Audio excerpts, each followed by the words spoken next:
Hey everybody. Oh, we are in for a treat. Tonight I have 3 super fun projects made with dish drying mats. Now they're not all from Dollar Tree, but I'm going to show you some super cool ways that you can do things, and they are so easy. Friends, they're so easy I can do them. I'm just saying. Anyways, and oh, hey, by the way, hi, I'm Colette with Blessings Craft Therapy, if you didn't know. And if you did, thanks so much for coming back. And please don't forget, I always save the best one till the last. So please stay to the end and see the fun at the end. Okay, let's get to the projects.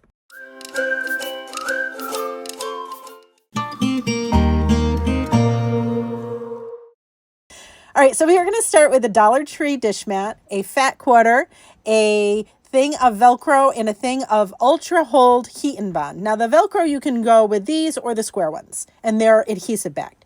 Now here is our dish drying mat, and I'm going to take our fat quarter. It's just a small piece of fabric. It's like I don't want to say it's a scrap, but it's a smaller piece of fabric. I'm going to pull it out. I'm going to unfold it, save that cardboard. We'll use it later. So then what I'm going to do is kind of figure out, this is going to be such a simple little pouch that we're going to make. And so I'm figuring out where the folds are on the dish mat and where I want the folds to lie with our little pouch. So what I'm going to do first is kind of measure up my fabric to my dish mat. So first thing you probably should do though is iron your fabric. Always iron your fabric, I'm just saying. Anyways, here is our dish mat on our fabric, and all I'm doing here is just, again, I'm just measuring how much of the dish mat I need to cut off. So I figured, okay, we're going to cut that much because I didn't want it super wide. I just want it to have for pencils or something like that. I didn't want it huge. So we're going to save that little piece for later. And then we're going to cut our fabric, and I'm going to trim my fabric so that it is probably 3 inches wider on one end, and I don't know, maybe an inch wider on the other, or longer on one end. So about an inch on one end and about 3 inches on the other. And then on the sides, I'm doing so that it goes flush with our dish mat. Then I'm going to cut our heat and bond the same size as our fabric and iron it on. Ta-da! There it is. Then we're going to let it cool a bit. And then we're going to take our backer off of our fabric that we put our heat and bond on. Love that part. So gratifying. Then I'm going to trim up our fabric with our heat and bond because Colette never measures properly. And I can't cut a straight line either. So I'm going to short up with my rotary cutter because that does cut straight.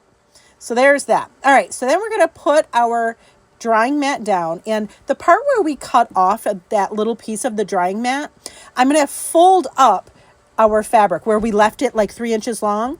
And I also did the edge. So I folded the edge so it looked like it was a nice hem. And I'm going to do the same little fold on the other side, and see, it's going to be flush with the edge on that side. Ta-da! We have it nice, and I always like to make sure that it's good. And then I'm going to iron it. Now listen, when you do heat and bond, you want to make sure, if you're using it on a drying mat from Dollar Tree, they have those little square nubbies in it. So you want to make sure that you're really pressing your iron so that the heat and bond really adheres to your mat, right? And then we're going to do the same thing on the other side. I'm just adhering it. And again, I'm just really pressing. And you'll see after one of these times, you'll see me really pressing on. See, that's what I'm doing here, is I'm really pressing it just to make sure that that heat and bond adheres to the drying mat. Then I'm going to use my brayer just to, again, while it's hot, to make sure that it's really adhered. Easy. There it is. Ta-da. You're gonna laugh at how easy this is. Then I'm going to fold up. And it's a natural fold in the drying mat. This isn't any crazy, we're not extra folding, right? It's just a natural fold that it came with. So we fold it up, and I'm going to sew on each side, okay? We sew those. Next, see, ta-da. Then we're going to take our Velcro. Now, I chose to use some black square ones. You don't have to do that, but I thought that they looked better. So then I'm going to put my pieces of Velcro together. This is just how I do Velcro. If you do it different, it's okay. And then I'm going to stick it on the flap part, and then I'm going to fold it. And see, now we have exactly where our Velcro needs to be, right? Look at how cool this is. Stop it. Look at how cute this little pouch is. I'm sorry. I don't care what anybody says. It's adorable, and I'm going to put markers in it to the glory of God.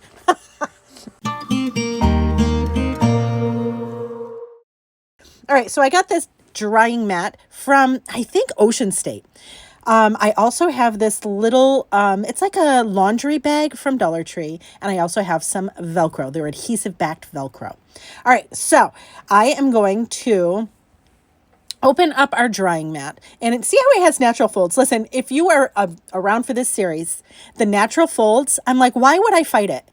Let's just do something super easy. It doesn't always have to be complicated. So this is going to seem counterintuitive. I'm putting that laundry bag zipper side down. Now I know it sounds crazy, but see how we put all the clips on, right? You'll see later why, but I put all the clips on and all we're going to do is sew it. This is so Kiss Simple. I can't even stand it. You're going to love it. It's so easy. All right. So then I take my Velcro, and again, it's adhesive backed. Will it last the test of time for years and years? I don't know, but I'm doing it. It's easy, and that's that. So what I do with my Velcro is I put my two pieces together, the nubby side and the soft one. I put them together, and then I stick them onto the flap part. And then what I'm going to do is, well, we're going to do that again. I just wanted to make sure it was really on there, and it is really on there. Then I'm going to take the other side to it, and I'm going to attach it to that on the flap. And the reason why is because now all I have to do is fold it over, and it's exactly where I need it to be in the center. Now you could add a button and all of the things to this, but I chose not to add the button just because it's going to be for my grandson. That's right. Anyways, look at how cute. Now let me show you why I chose to put the zipper on the bottom. Now when you're changing a baby, right, you want to be able to put the baby on the thing and you want to be able to do everything with one hand. So if you put it on the bottom, you can put the baby on the little mat and look, you can unzip it while it's open. Now look, we're going to put our diapers in. We're going to put our hand sanitizer or diaper cream, whatever you want to put in it.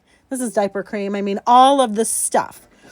Put it in there and then it's going to be good to go. Now, is it a little bulky? Maybe a little bit, but it's not bad. It really isn't bad. Now, could we use this for other purposes? Probably. But you know, I'm a new grandmommy. So I had to do something for my grandbaby. So here it is. So all we're going to do is kind of move around our contents. And then we're just going to fold it. Again, the natural fold of the drying mat. And then Velcro it shut. And ta-da! Now we have a travel, cute little drying mat. Not drying mat. Changing mat made from a drying mat. But look at how fun, right? You could do it the other way. You totally could do it the other way with the zipper on the top if you're not using it for a changer mat. But I chose it to do this way and I am so excited. And yes, friends, I have used it. And yes, it works like a dream and I love it. I love it so much. All right, so we are using these drying mats. They come 2 to a pack. Got them at Marshall's. I also have this ribbon from Joann Fabrics. And okay, stick with me because it's going to be awesome and you'll see what I'm going to use those ribbons for. So we're going to take our cute mats. Look at how cute. I can't with these. My daughter is obsessed with Snoopy now. And so this is perfect. So what I'm doing here is I'm putting my mats together and we're going to sew them just on the bottom. I know this is counterintuitive, but just trust me. This is how I did it. If you can do it a better way, do it. But all I'm going to do is sew across that bottom. Okay, it just made it easier for me. Now I'm going to take the ribbon and I'm going to measure, it was probably 30 inches-ish. You do it as long or as short as you want, depending on how long of a handle you want. You want to do 2 of these big ones, and then I did the same for the colorful ones. Now I also pulled the wire out of the black and white one. Now you'll see here what I'm doing is I'm connecting the blue and the yellow ribbons like they kind of go together. I don't know why I thought about this when I saw it, but I'm like, oh, I want to intertwine them. So that's what we're doing. We're taking the pieces of these ribbons and we're just intertwining them. And you'll see, I'm trying to give you as much of a visual as to how to intertwine them as I can. But you, as you know, if you've been around my page long enough, you know words are very hard sometimes for me. And so I am going to let the video show you what I'm talking about. But it is really just kind of like moving one to kind of go around the other one, if that makes any sense. Again, you're going to do, so in total, because you're going to do 2 different handles, right? So you're going to do a set of this. You want to do another one for another handle, right? And I did them all about 30 inches long. So then we're going to attach those intertwined ribbons, and it's cotton. We're going to attach that to that black and white ribbon. You could use any kind of ribbon. I just happen to have this in my stash and figured this would be good. So we're going to put those intertwined ribbons in the center, and we're going to make sure that they stay put. So I'm just using pins to stabilize them, and we're going to sew it all the way down the middle. Once we have that, we're going to attach it to the drying mats that we originally put the sewing on the bottom. So here it is. We're going to put it upside down, and we're going to measure if you want. I never measure. I don't know why I showed you measuring. I don't measure. I just eyeball it. So I'm going to put one of the handle edges there, and then I'm going to do the other one on the other side. And then you're going to sew across. Just attach it, right? Ta-da! Sew it, sew it. And then to do the other side, I just match them up. That's all I'm doing. I don't even measure.